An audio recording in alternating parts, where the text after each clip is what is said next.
Palavra da Verdade, a exposição bíblica com Hernandes Dias Lopes.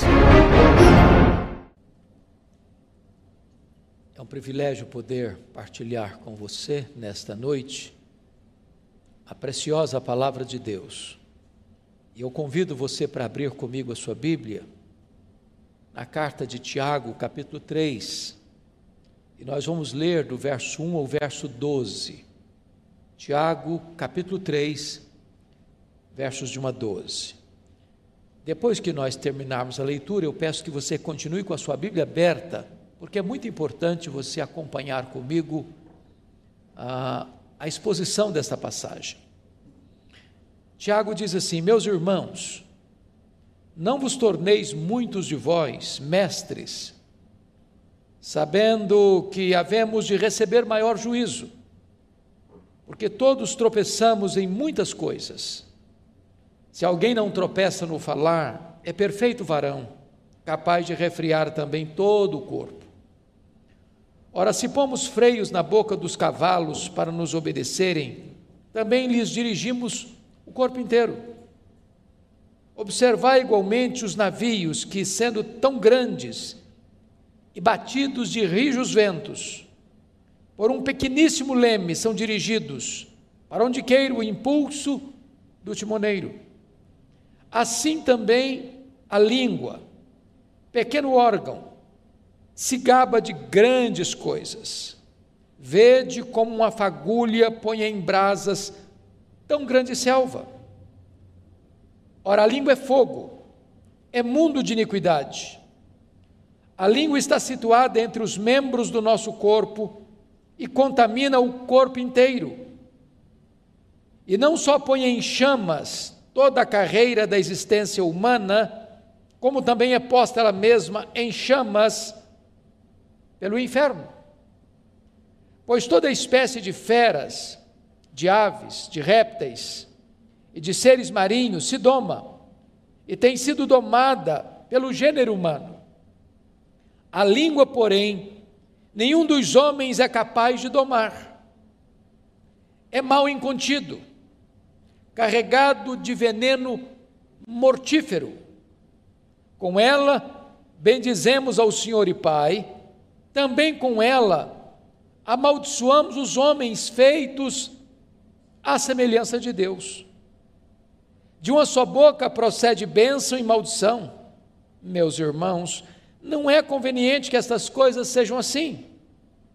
Acaso pode a fonte jorrar do mesmo lugar o que é doce e o que é amargoso? Acaso, meus irmãos, pode a figueira produzir azeitonas ou a videira figos? Tampouco fonte de água salgada pode dar água doce.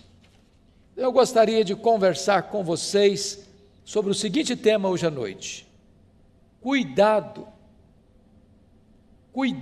com as suas palavras.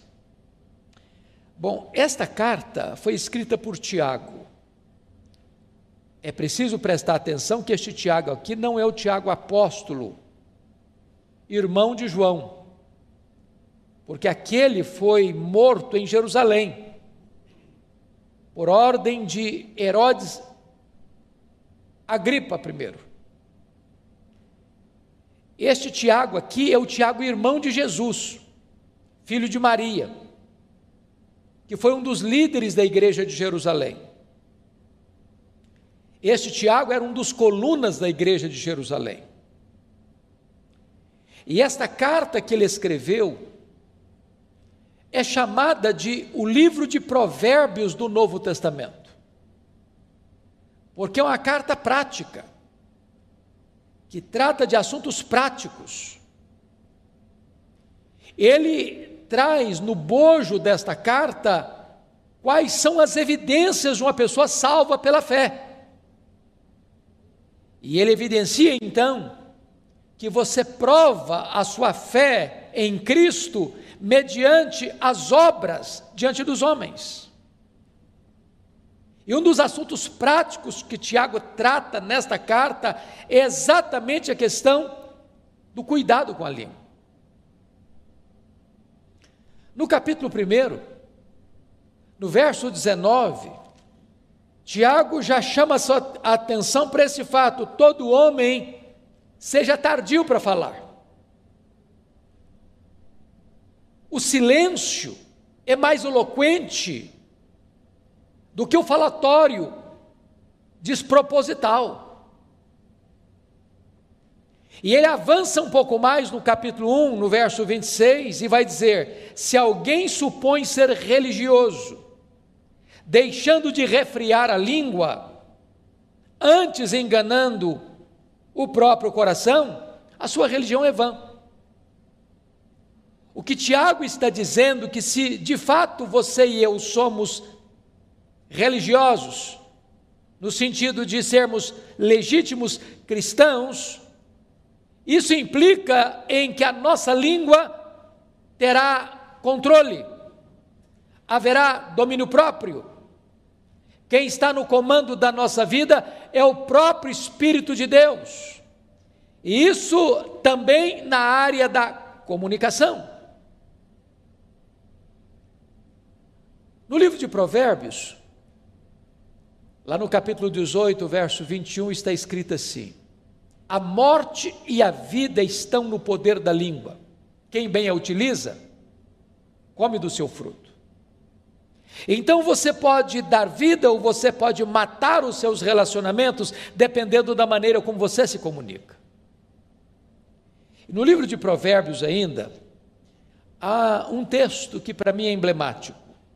E eu gostaria que você, com a Bíblia aberta comigo, pudesse observar esse texto, porque ele trata de 6 pecados que Deus aborrece, e de um 7º pecado que a alma de Deus abomina, que é o ponto culminante da abominação divina. Quais são esses 6 pecados que a alma de Deus aborrece? Primeiro, ele diz aí, olha comigo o verso, capítulo 6, 17, olhos altivos. Deus não tolera gente soberba. Segundo, língua mentirosa. O mentiroso aborrece a Deus. Terceiro, mãos que derramam sangue inocente. Pensa comigo hoje em quantos abortos são praticados no Brasil. Quantos bebês que são martirizados, trucidados, esquartejados no ventre materno e sugados de lá, do sacrário mais bendito da vida, o ventre, como uma verruga pestilenta. Isso aborrece a Deus. Depois o texto diz, em 4º lugar, coração que trama projetos iníquos, gente que fica maquinando mal. Deus aborrece isso. Depois Deus diz, pés que se apressam a correr para o mal, gente que não só concebe, mas tem pressa para praticar o mal. Deus aborrece isso. 6º lugar, testemunha falsa que profere mentiras, que inverte os fatos. Deus aborrece isso. Mas o 7º pecado que a alma de Deus abomina, preste atenção, é este: o que semeia contendas entre irmãos. O que eu fico impressionado é que Deus diz que esse pecado é mais grave aos seus olhos do que o assassinato. Já pensou nisso? Pessoas que jogam um irmão contra o outro, pessoas que usam a sua língua para provocar contendas, brigas, discórdias, dissensões, que maculam a imagem do seu irmão diante de outro irmão, para destruir a sua reputação. A Bíblia diz que Deus abomina isso. Deixa eu lhe dar um exemplo. Está lá no primeiro livro de Samuel, quando Saul, já insano, perseguiu o seu genro, Davi, para matá-lo. E diz a Bíblia que nessas fugas de Davi, não porque Davi tivesse medo do seu sogro, ou porque Davi fosse covarde, Davi tinha consciência de que não podia atentar contra o seu sogro, vingar-se do seu sogro. Então, certa feita, ele passou por Nob, onde havia uma comunidade de sacerdotes, e Davi foi acolhido ali por eles. E um indivíduo chamado Doeg deu um relatório tendencioso, malicioso, maledicente a Saul. E Saul se enche de fúria e vai a Nob e mata 85 sacerdotes. Mata homens, crianças, uma chacina, um derramamento de sangue, porque alguém maldoso joga uma pessoa contra outra e cria um cenário terrível de conspiração que leva à morte de muitos inocentes. A língua é perigosíssima. Então, cuidado com a sua língua, cuidado com as suas palavras. Voltando ao texto que lemos para expô-lo, abra comigo então, lá em Tiago 3. E Tiago começa alertando para o seguinte fato, olha comigo, versículos 1 e 2. Meus irmãos, não vos torneis muito mestres, sabendo que havemos de receber maior juízo. Então, preste atenção. Quanto mais alta a posição que você tiver, mais de você será exigido. Quanto mais privilégios, mais responsabilidades. O grau de exigência vai crescer. Mas no verso 2 ele diz assim: porque todos tropeçamos em muitas coisas. A primeira realidade que eu noto nesse versículo é que Tiago está sendo prático e honesto. Se você é uma pessoa honesta, você sabe que você também, como eu, nós tropeçamos. Tropeçamos na nossa própria língua. Quantas vezes nós falamos quando não devíamos ter falado? Quantas vezes nós nos calamos quando deveríamos ter falado? Quantas vezes as nossas palavras não foram as melhores, não trouxeram edificação? Quantas vezes as nossas palavras não transmitiram graça aos que nos ouviram? Então, todos nós tropeçamos em muitas coisas, e Tiago diz: se alguém não tropeça no falar, é perfeito varão, capaz de refrear todo o seu corpo. Então, diante deste aspecto, Tiago vai nos ensinar 3 lições aqui que eu quero destacar do texto. Primeiro, é que a língua tem o poder de dirigir, é isso que ele trata nos versos 3 e 4. Segundo, a língua tem o poder de destruir, é o que ele trata nos versos 5 a 8. Terceiro, a língua tem o poder de deleitar, trazer prazer, é o que ele fala dos versos 9 a 12. Então eu quero tratar com você desses 3 aspectos da língua. Ela dirige, ela destrói e ela deleita. Vamos olhar então a primeira lição. A língua tem o poder de dirigir. E no verso 3, ele compara a língua como um freio de um cavalo. Um cavalo é um animal doméstico, que é usado para o trabalho doméstico, ou para montar, ou para o serviço. Ele tem uma força descomunal. Você não consegue medir forças com um cavalo. Porém, quando o cavalo é domado, você põe nele um freio. E mesmo que uma criança suba na sela, com as rédeas na mão, aquele cavalo obedece o comando. O que Tiago está dizendo, que a nossa língua pode nos dirigir, como um freio dirige um cavalo, e toda a nossa força, e toda a nossa energia, pode ser canalizada para o bem e não para o mal, para um bom serviço e não para um desastre. A segunda figura que Tiago usa, está no verso 4, eu peço que você observe comigo. Ele compara a língua que dirige como um leme de um grande navio, que singrando os mares encapelados, enfrentando as ondas revoltas, nos mares da vida, aquele pequeno leme, o timoneiro consegue conduzir o navio, para não se chocar contra as rochas, para não enfrentar um iceberg, para não ir ao naufrágio trazendo prejuízos, perdas e desastres, com muitas mortes.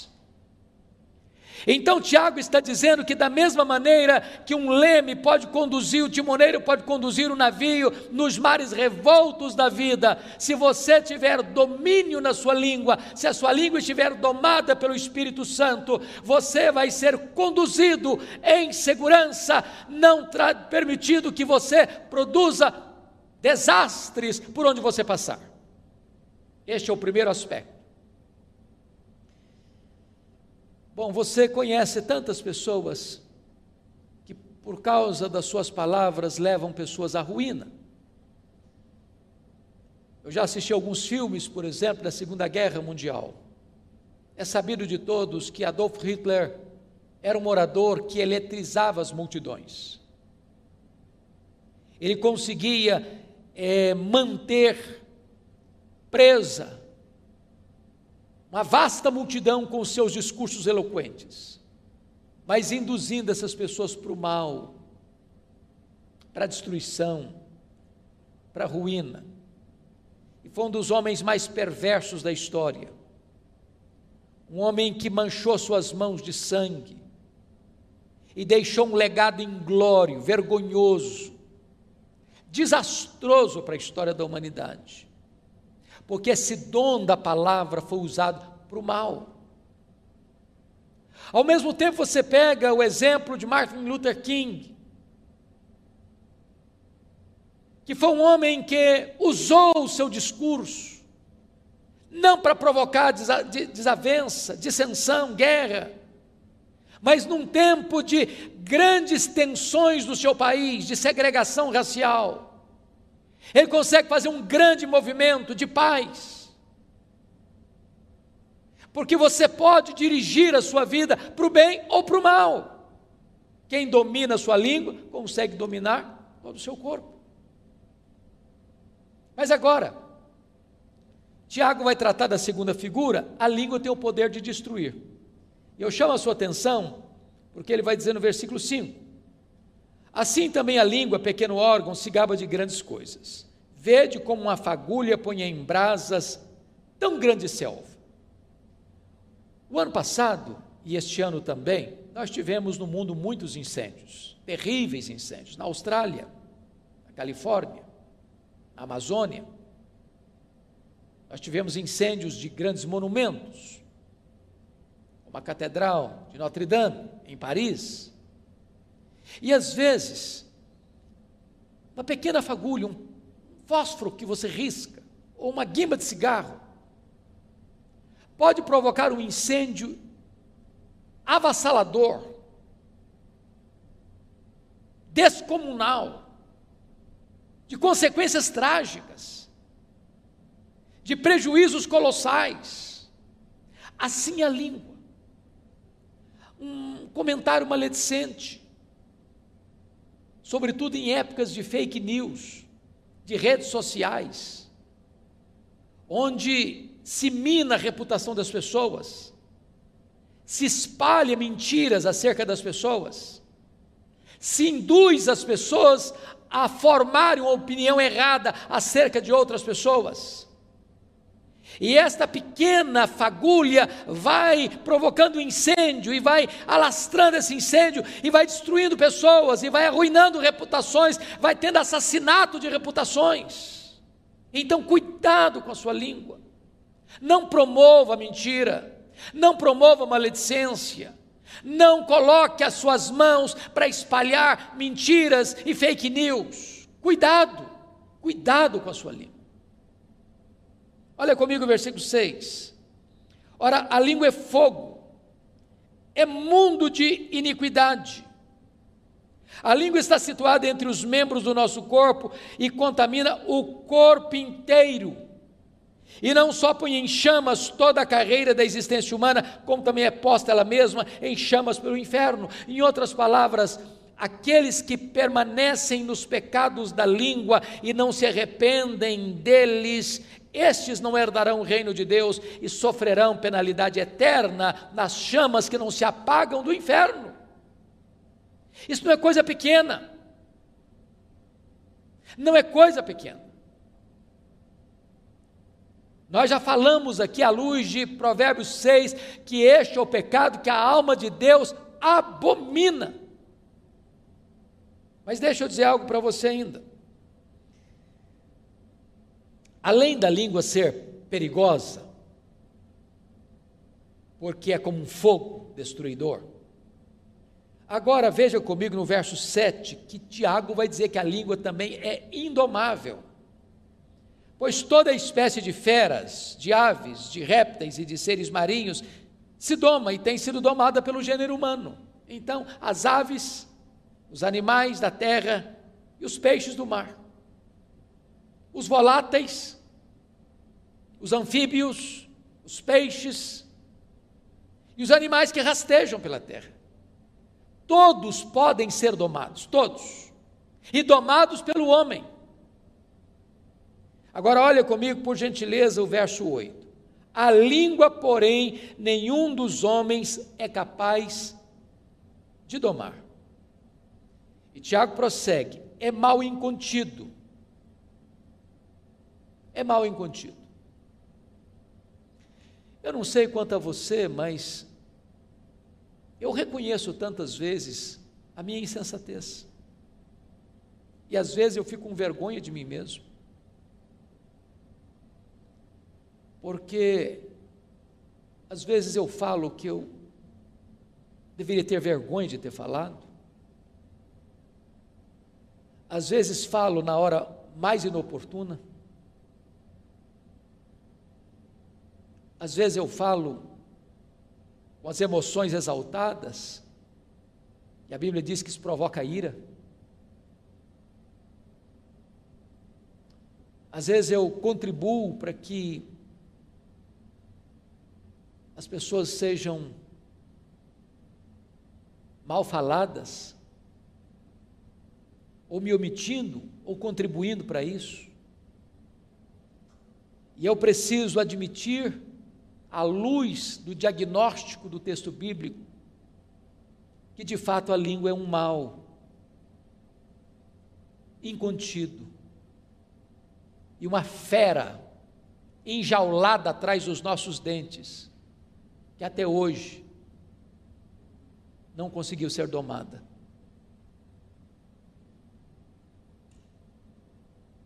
Se essa fera não tem sido domada, mais do que nunca, vale então o alerta: cuidado com as suas palavras. Palavras que saem da nossa boca não voltam mais. São como uma flecha que é atirada. Um comentário mal feito é como subir no alto de uma montanha e soltar um saco de penas. Não se recolhe todas mais. Mas ainda Tiago vai dizer que esta língua, além de perigosa e indomável, ela é também um veneno mortífero. Olha comigo o versículo 8. Ela é carregado de veneno mortífero. E esse veneno é pior que o veneno de uma cobra. Porque o veneno da cobra é o próprio Deus quem coloca nela. Mas esse veneno da língua não é Deus quem coloca. É a malignidade do nosso pecado. É a inclinação da nossa carne que é inimizade contra Deus.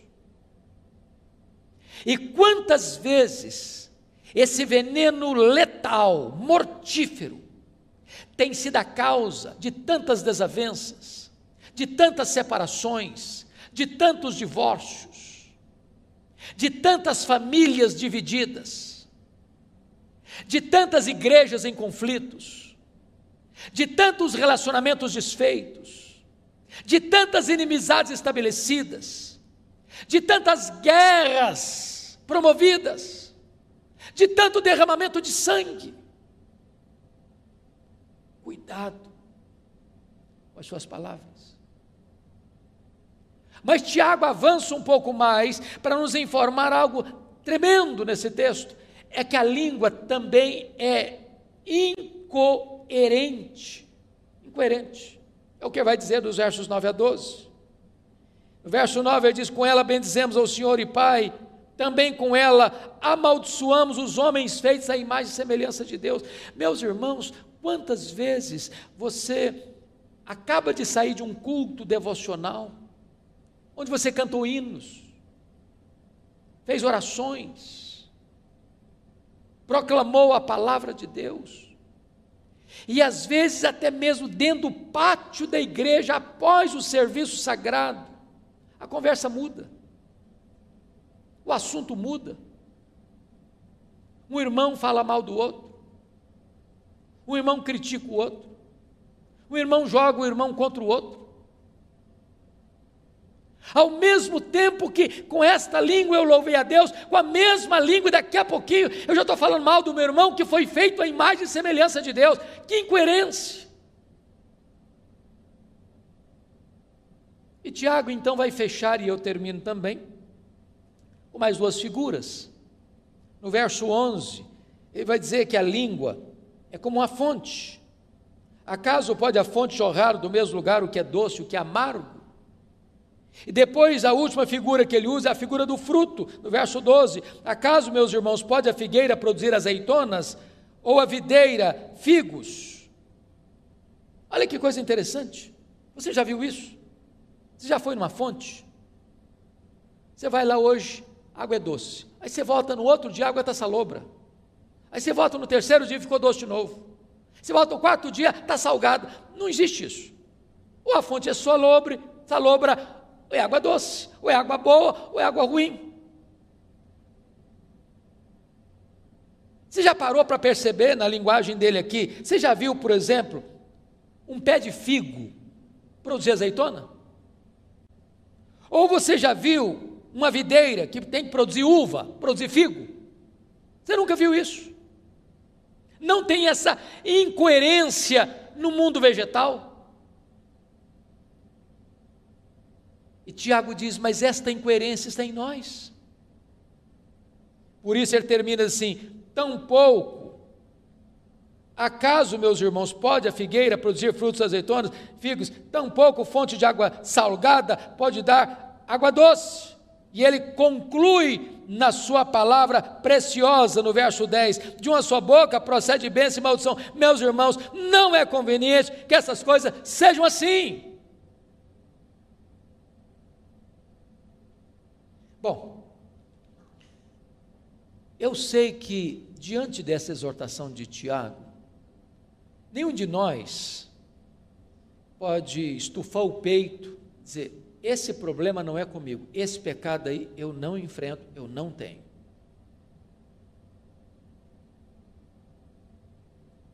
Se formos honestos, temos que vestir todos nós a carapuça e dizer, bom, Tiago está falando é comigo, é com você. Qual a orientação que a Bíblia nos dá?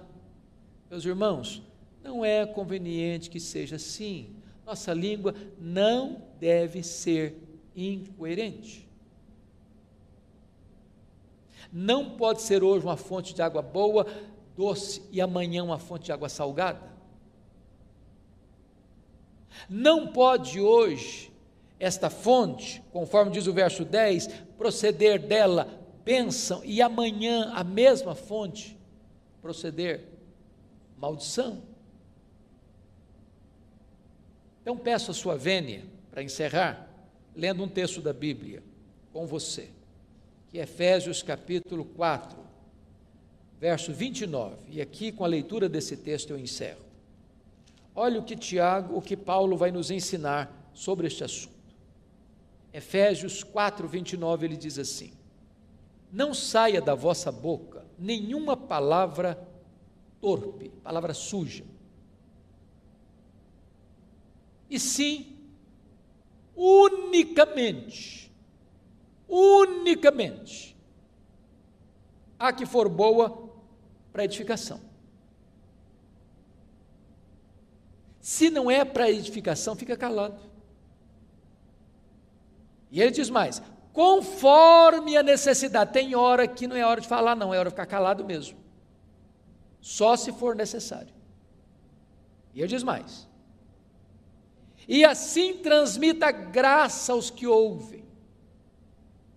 Ou seja, a minha palavra precisa ser abençoadora, precisa melhorar o ambiente, precisa trazer alegria, precisa trazer restauração, precisa costurar a unidade, precisa construir pontes em vez de cavar abismos. Então que Deus nos ajude, que Deus tenha misericórdia de nós, e fica aqui o alerta, cuidado com as suas palavras. Palavra da Verdade, a exposição bíblica com Hernandes Dias Lopes.